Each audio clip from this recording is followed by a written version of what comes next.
Sweet. Should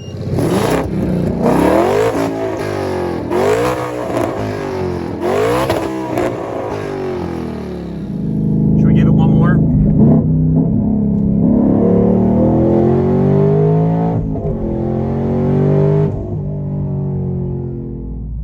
Sorry, I just had to flip the camera around and show you guys that. It is amazing out right now. 6-speed, twin turbo, DPW cutouts. Beautiful day, doesn't get much better than this. This is from DPW. I will drop all the part numbers and everything down in there, but let's dive right into the unboxing and show you what you get. I haven't even looked at this yet, so we are gonna be doing it for the first time together. Cool. Oh man, we got all kinds of swag in here. Heck yeah. Came with some hats. That is freaking awesome. This is the 3-inch EVO cutouts, which I will pull out. Now, obviously I've got 2. You may not need 2, or you might need a different diameter, but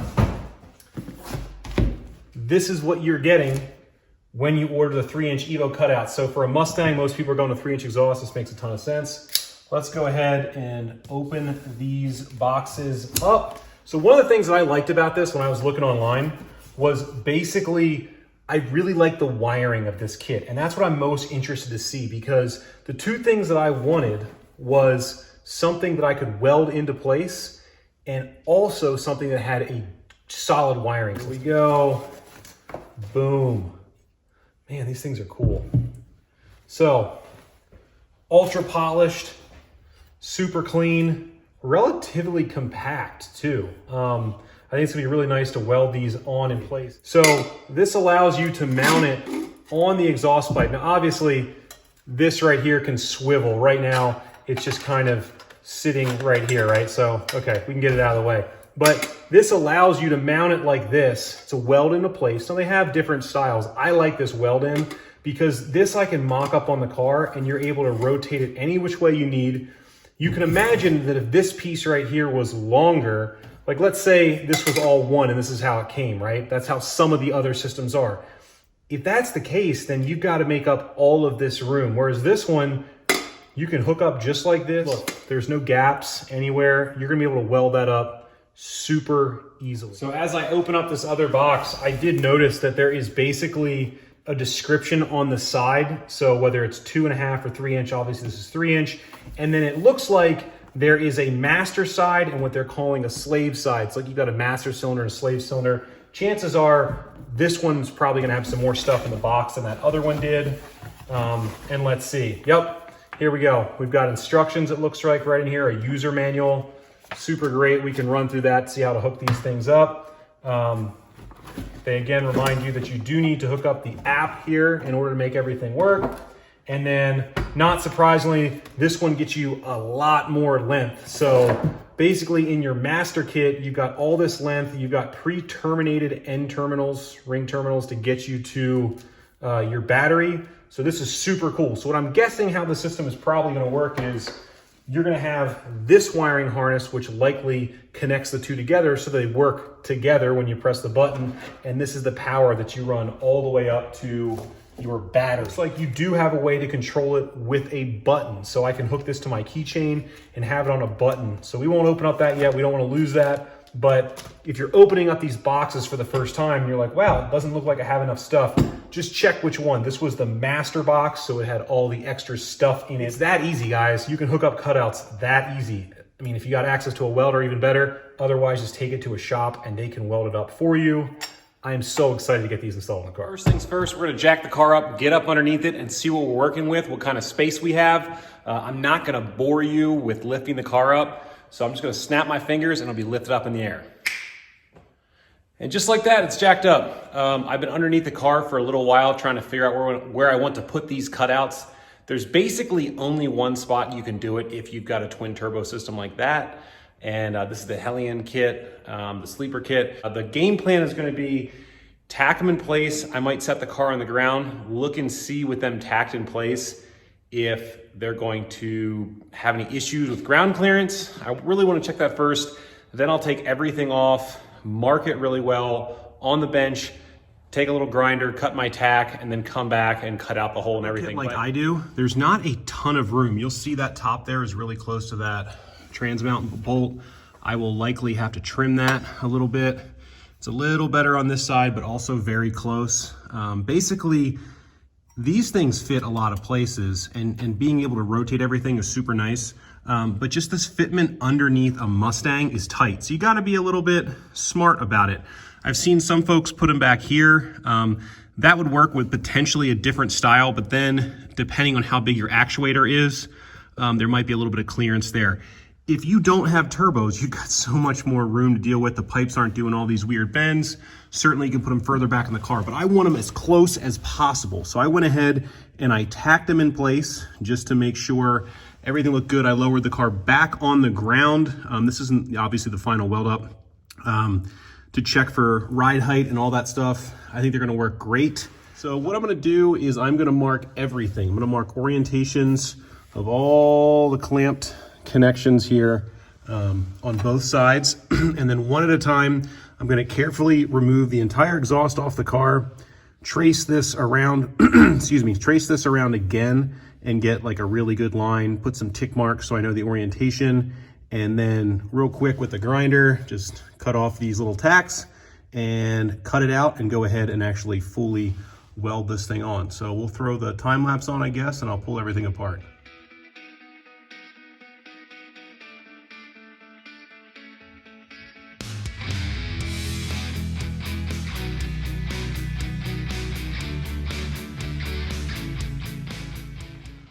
Okay, we got the one side off. I did go ahead, pull the O2 sensor just because I didn't want to risk shooting any kind of debris messing up that sensor.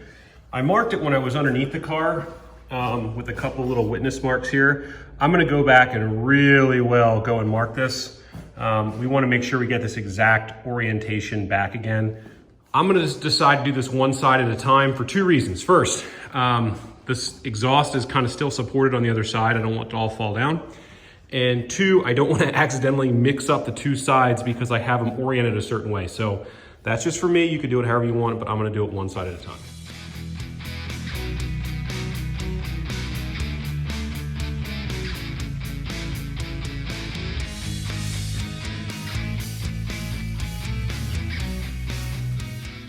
Well, those are the only welds I'm going to show you. We'll back away. It's on there. I will say that when you're welding, this is definitely thicker than the material of the Y pipe, so just be careful with that. I had my heat settings first set up for like 16 gauge. I think I backed them off to 18. You had to move fast because that was also pretty hot. The tighter you can get your fit up, the better. I'm fighting the fact here that I'm doing it right at the start of this bend. So that obviously, you know, is going to affect a little bit. If you had a nice flat run of pipe, it'd be much easier. You can get them real tight and then you don't have to worry about putting any holes in it as you're welding. But again, it's on there. Let it cool down for a second, crawl underneath the car, reinstall this, make sure all this is tight. We won't wire anything, but we're gonna definitely put this one in place, and then we will come back and do the other side.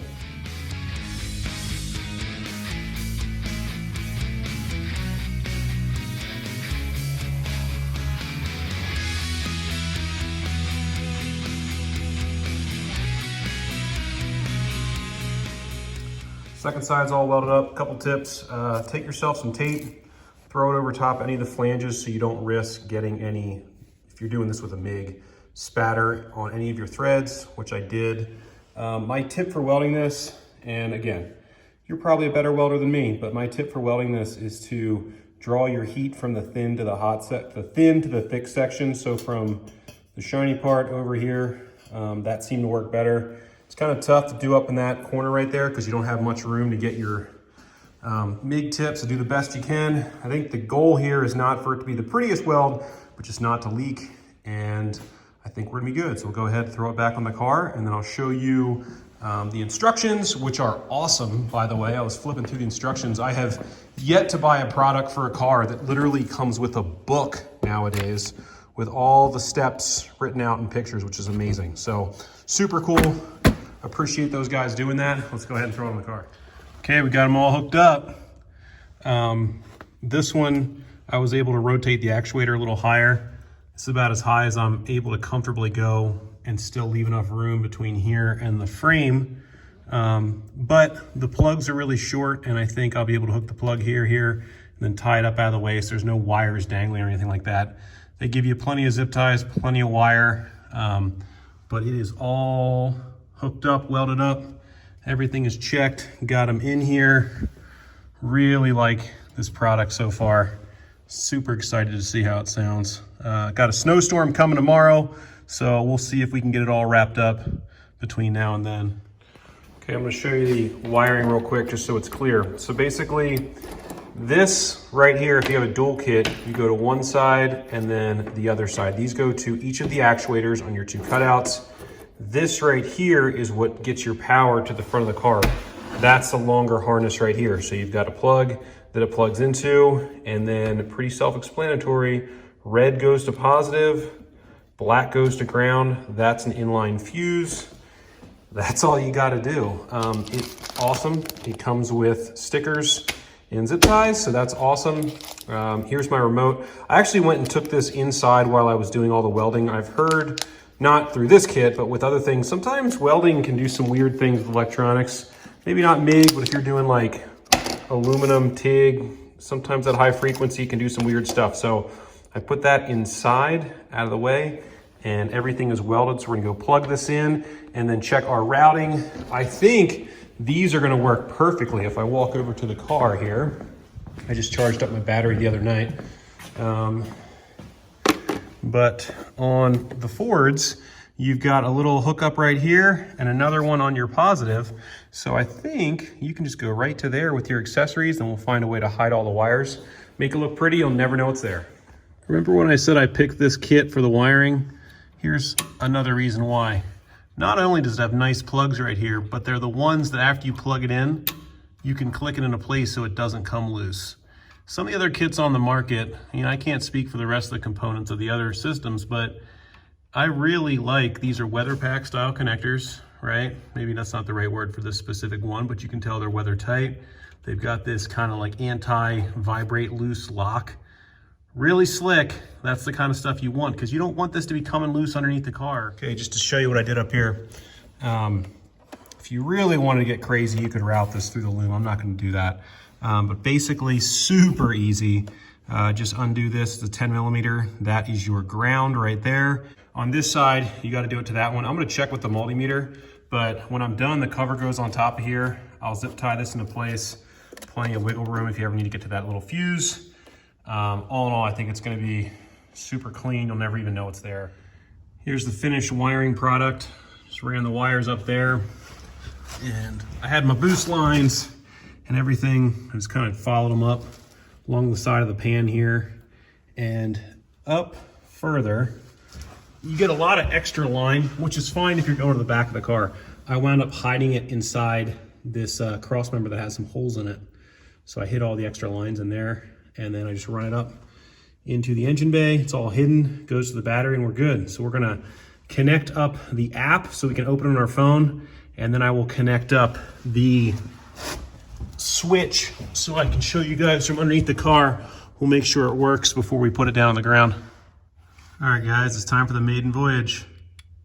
You do have to take out the battery in here. There's a little cover, and then put it back on. Let's try it out. Sweet. I also confirmed it worked for my smartphone too. Heck yeah.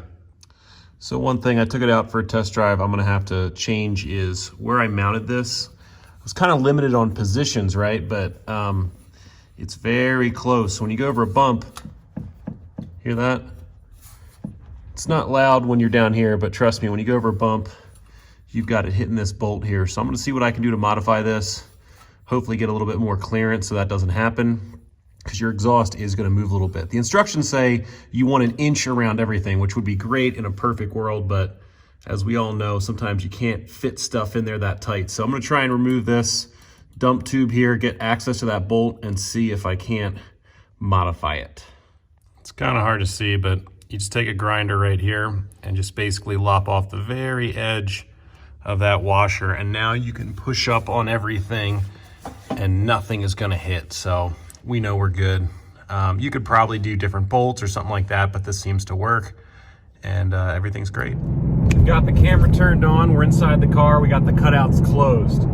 And I really think cutouts are pretty fitting for this car, because with the Hellion twin turbo kit, this thing is very like the Dr. Jekyll and Hyde sort of situation, where if you drive it lightly, it drives totally stock, right? You just lean into it a little bit, immediate wheel spin, right? It's just, now granted, it's winter time, we're on summer tires, because I'm not gonna go drive this in the snow with winter tires on it. But it's just, it's such a interesting, like, I can set it in quiet mode, I can talk on the phone, and it can be nice and quiet and relaxing. But then with just a little stab of the throttle, you get that immediate spool up of the turbos, and it wants to go, right? I'm in second gear right now. I'm just gonna very slightly lean on it. Crazy, right?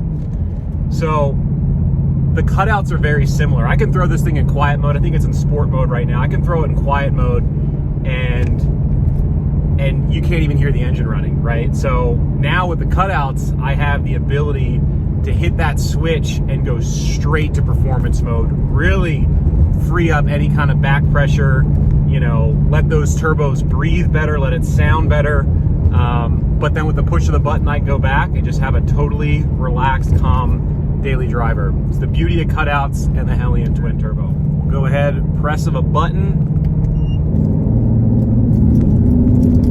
open those cutouts up.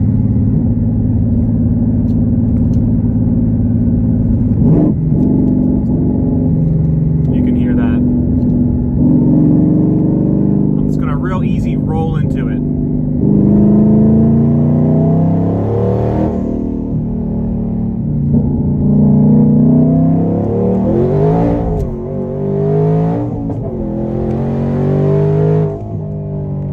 Thing is just so much fun. Makes about 800 wheel horsepower on low boost, 91 octane. I never turn it up unless I have some good fuel in the tank, but just, man, cruising in fifth gear right now, 46 miles an hour. It's a little droney with the cutouts open, but I mean, hey, they're cutouts, what do you expect?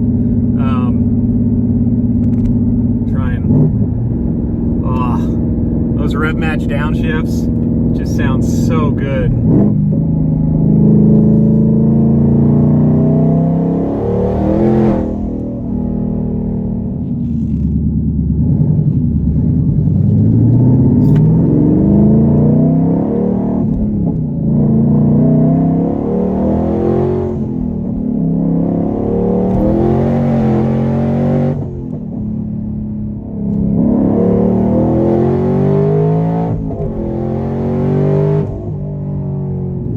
Best part about it is we get to a neighborhood,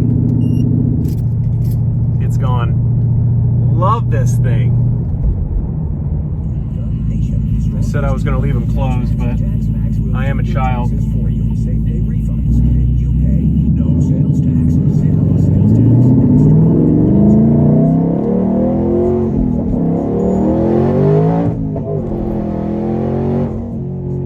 Okay, let's wrap this video up. Should you buy these cutouts? Yes, you should. Why should you buy these cutouts? Because they're quality products and they work really well. Honestly, I had absolutely no issues installing them. They work just as they should. You can control them off your phone. You can control them from the switch. They're great. It's super quiet. They don't leak. You should get them for your car. Check out DPW. Look them up. I'll put the link down here below. Check it out. Install them on your car. Let me know what you think, how they sound. In the next video, I am going to get this on the dyno, back on the same dyno that we had it tuned on. And if you remember before, it makes about 800 wheel horsepower on the low boost setting. And then when you put some of this good stuff in it, you can crank up the boost, and we made up close to just shy of 950 wheel horsepower. I can't wait to see what it does with the cutouts. I think it's gonna help make a little more power, maybe some torque down low, just breathing better. So about 3 weeks time, we got some dyno time. We're gonna get back on the dyno, see what it does. Until then, let me know what you think in the comments below, and we'll see you next time on Truck and Roll.